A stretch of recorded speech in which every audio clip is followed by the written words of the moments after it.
Hey, Dan. Hey, Lando. All right, welcome back to another episode of Brickmania TV.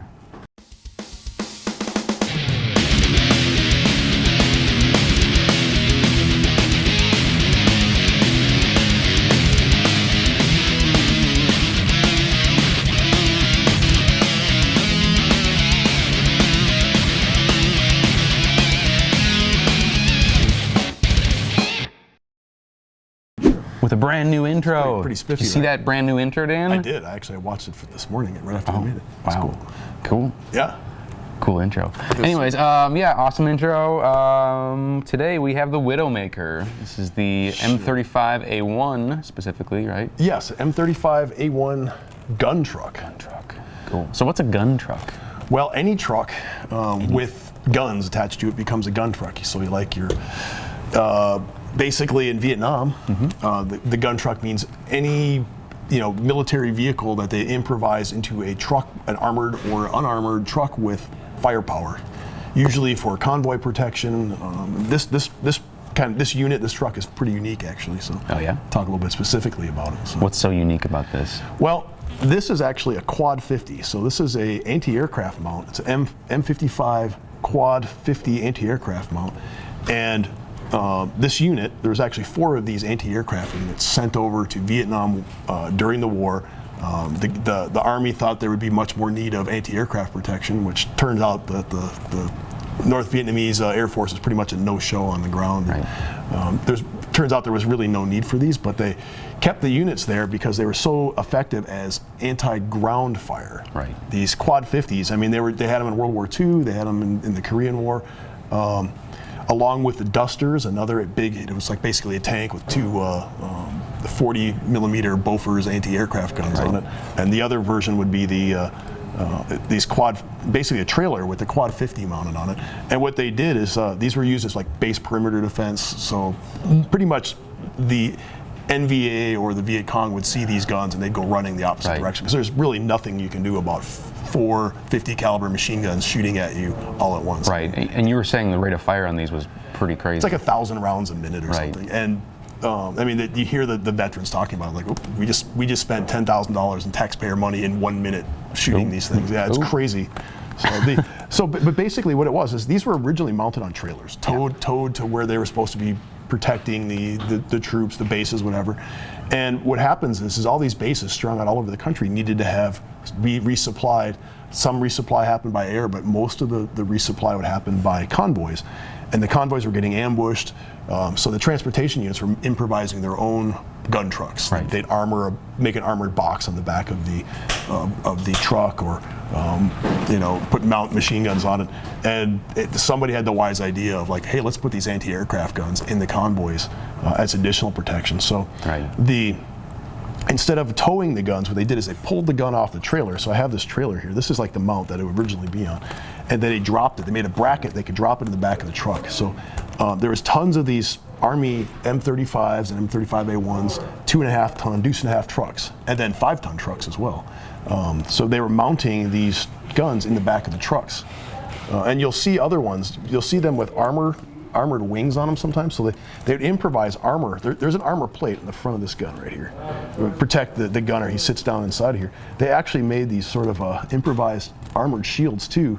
So some of the heavier trucks, they put additional armor on the gun, build up around the box. Oh yeah, there's so many. You were showing me this book that you're basing these off of. Yeah, there's several books actually. Yeah, right. Essentially just like a steel box just loaded with sandbags or whatever armor they could get. Yeah. So if they hit a mine, the sandbags would protect ostensibly protect the guys in the back of the truck.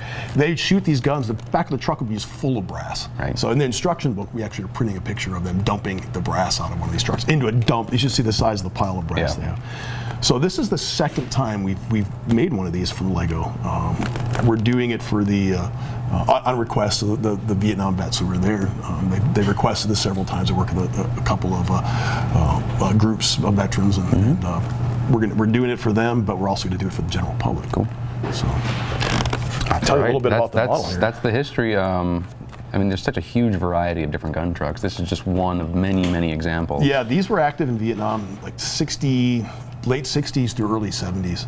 You see these units, they pretty much spanned, everybody was there for a certain tour of duty, but the gun truck stayed there, and they'd all be painted. Yeah, that's the one thing that was really notable to us, is that just each one seemed to have their own artwork, not really regarding camouflage anymore. But right. We did the Widowmaker at the request of the National Dusters, Searchlights and Quads Veterans Group. Right. They actually had a few more. This is a test print of the sticker pack that we're including with that. I mean, there's 5 of them we've included. Right, and the model that we make, this is the basic model that comes in the kit. We have, in the instruction book, we did include the instructions for building the trailer if you wanted to mount the gun separately and tow it, and we did include the bat wings. So you could rebuild the gun mount with the bat wings on it. But you'll have to use your own pieces for those too. Right, yeah, we didn't include the pieces. We just wanted to keep this a base model. But we did include stickers. Right. So all these stickers, if you wanted the sticker sheets for making the Easy Rider, so a lot of these things, you just look them up on the internet. Right. It's out there. Like these would be painted, the wings would be just painted with the American flag, like just. And we did include bumper numbers on the sticker sheet for all 4 units that were there in the field of the anti-aircraft units. So there's some other features of this. The guns do all turn in unison. Yeah, so that's you were showing me your kind of progression of this gun mount here. You've made a few different versions of this over the years. This is number 3, yeah. We've done it, so a lot of people are asking us for the big ammo cans.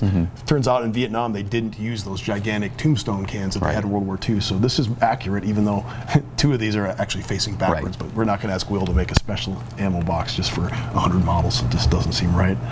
But they are four brick arms, M2 HBs. My original ones had brick-built guns on them, and you had to turn each one individually. And finally, I figured out how to make it so they. Yeah, it's a cool mechanism. It's decently strong. And the guy sits down inside there. It does. You do get a custom printing. Let me show you this guy real quick. So we're trying something different here. He's wearing that M69 Flak Jacket. There's actually a sticker. Right. So we've included 3 of those vests, where there's only 1 minifigure in this kit, but we've included stickers for 3 minifigures, so if you have your own parts, you can make more guys. Right, and this does have a custom printed head and a custom printed Mitchell pattern helmet. Yeah, that's the first time we've done this. This is just actually, like, we made this a few minutes ago. Right. And this is kind of unique for us, is that we have this sort of in-between flesh color guy. Right. So we've done brown, we've done like the light flesh, but we very rarely, I think just 1 or 2 sets where we had to specifically do a person, where we've actually done this color. Like, this is kind of cool for us. We're a new first. So it's not, we don't live in a black and white world, obviously. So here we go. We put a different figure in. Custom printed head designed by Lando. Yep. I think your request was make Vasquez from Aliens, but into a dude. Yeah. So that's what I did. We want a gunner. We want a gunner with a reputation. So it does have a custom printed. The little sight on here is actually printed as well on the gun. Yeah. You can put 2 figures in it. The door's open. The tailgate opens. You can add, put all the, when you see pictures of things, they're just loaded with ammo cans. We obviously sell brick arms ammo cans separately. You can line this thing with ammo cans. You can have a whole bunch of guys in it. You're gonna have to get your own guys. We just wanted to make it cheap, affordable. I guess cheap-ish, lower price. You get the stickers. We'll probably sell the Mitchell helmets on the website. We just developed the Mitchell helmet this week, so we're not like, we're excited about it, but we don't have it yet on our schedule. We just haven't had enough time to print a bunch of them. So this is like the first. We'll be doing several more Vietnam kits throughout the year. This is the first. So look for the M69s will eventually be sold as a pack. We'll bring back our the VC and North Vietnamese Army stickers or uniforms. We've done them as figures before, but we're going to do it as sticker packs. So we're taking a little bit of a hiatus from sticker packs so we can get some more custom figures coming. But, cool. Just heads up, they are coming. You will be able to make additional Vietnam guys. We listened to your request, and it's coming. So. Yep. Cool. What else? Yeah, I think we've covered everything on this kit. Yeah. So it's a fun one. Yeah. It's a nice one. It comes with this extra instructions. Again, you'll have to get your own parts to put the turret together. In fact, it's quite easy to. I mean, yeah, it's a pretty straightforward kit, highly customizable, just like the real thing. So let's actually do this. Let's do this live on TV. Put the bat wings on it. Live pre-recorded on TV, on the internet. Live in the studio, right? So there you go, the bat wings. So they never did this when they had the mount on. Well, I shouldn't say they never did, but you can, let's pop this thing off here. Put it on the trailer. We never make mistakes here. So here we go. Trailer mount with the guy. You can actually fold all these, because because it won't roll when you have the little feet down. Of course, this is highly simplified for Lego. But put it right on the trailer here, right on the truck. Oh, cute little gun trailer. Yeah. Well, that's all they actually. You see pictures of this trailer being towed by Jeeps. Yeah. The gun is really not that big. It's not armored. You know, this is one piece of armor on it, but you see, like even World War II Jeeps can pull this gun. So that's super cool. Even just that alone is just well worth it. It's of course, someday we'll make a kit of just the little trailer, just the gun. But for now, you have to buy the whole gun truck because that was what the request was. Cool. So. All right, that is the M35, correct? M35 A1 Vietnam gun truck. Widowmaker. Widowmaker. We're calling the set the Widowmaker because that's the sticker, the nose art that we have on this particular model. Nice, cool. All right, for more information on this kit and more awesome kits like it, check out brickmania.com. Thank you very much for watching. Oh, and be sure to like, comment, and subscribe. Oh, I broke it. And ding that bell. Yes, ding the bell. Every time you ding the bell, a kitten dies. A master builder gets his greebles. What? Look, he's in there. All right. I got him in there. Nice. Yeah. You got your greebles, right? I got my greeble. Cool. Excellent. Thank you.